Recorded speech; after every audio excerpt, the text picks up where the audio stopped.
Dan yang ketiga juga terjadi di Batai. Itu jelas-jelas diprotes dalam rapat pleno oleh saksi Ibu Dar bahwa suara 800 kemudian berubah di penekanan rekap itu menjadi 9.000. Dan ini terjadi di setiap kecamatan yang ada di PD, termasuk di kecamatan PD itu 17.000 di up suaranya, sehingga ini menjadi sesuatu hal yang kezaliman yang luar biasa. Ini saya merasa hari ini memprotes karena saya dizalimi, karena kursi nomor 4 itu adalah milik daripada nomor 5 Azhari Cage, dan hari ini maruah itu saya pertahankan dan ini saya protes sampai kemanapun karena saya tidak terima. Dan kita pernah melakukan pendekatan dengan KIP, negosiasi dengan KIP, yang bahwa ini setelah kita protes 3 kecamatan, saya duduk dengan KIP, katanya ini jangan diprotes lagi karena untuk menjaga semua kepentingan, nanti kursi nomor 4 itu tidak akan diganggu. Tetapi hari ini ternyata saya yang memperoleh kursi nomor 4 itu terhempas gara-gara digelembungkan suara untuk nomor 27. Dan ini kita cukup bukti, dan ada C1 sama kita dan juga sama DPD lain. Dan ini tidak hanya saya sendiri yang menolak. DPD daripada calon Ustaz Fazil menolak, DPD daripada calon Dedi menolak, DPD MC Roji menolak, DPD dari Nazir Adam menolak, dan semua DPD dan menolak karena di sini tidak dapat kita proses, tidak ada perbaikan karena KIP asal ketok palu saja, dan sudah ada rekomendasi daripada Panwas 23 kecamatan, dan ini akan tetap kita proses di Banda Aceh. Saya tidak akan terima, dan saya pastikan ini jangan sampai gara-gara ini terjadi kekerasan dan pertumpahan darah. Itu maruah yang kami pertahankan. Saya hari ini masih menjabat sebagai jubir KPA Pusat, dan kursi ini ada milik saya dan saya tidak akan terima.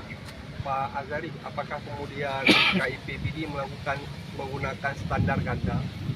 Maksudnya seperti ini, tempoh hari untuk perolehan kursi DPRA mereka perbaiki di tempat. Nah, untuk DPD kenapa mereka tidak lakukan itu? Nah, ketika saya masuk dan Muhammad Daud saksi Haji Umar masuk, kami melakukan protes 3 kecamatan itu diperbaiki, yaitu Mane, Siro dan Kemala. Setelah itu terjadi negosiasi antara KIP, katanya tidak akan diganggu kursi nomor 4. Maka saya karena mempertimbangkan berbagai kepentingan, saya diminta untuk tarik diri.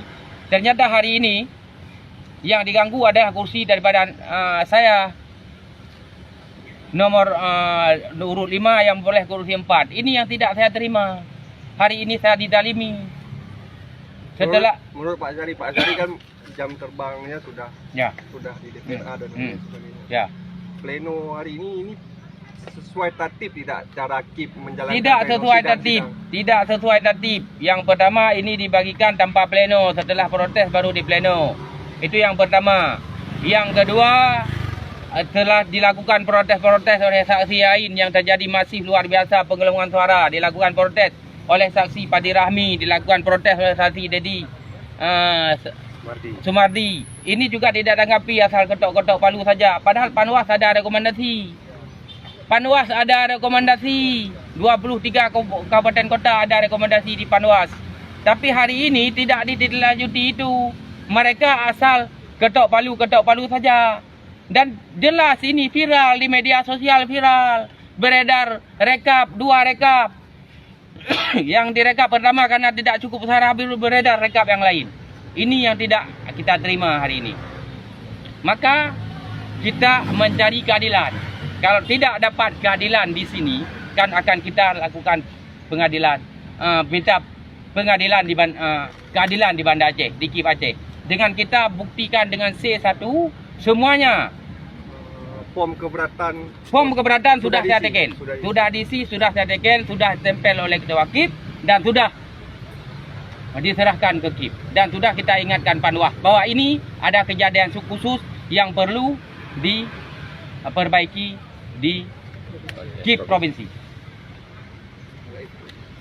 Terima kasih, Pak.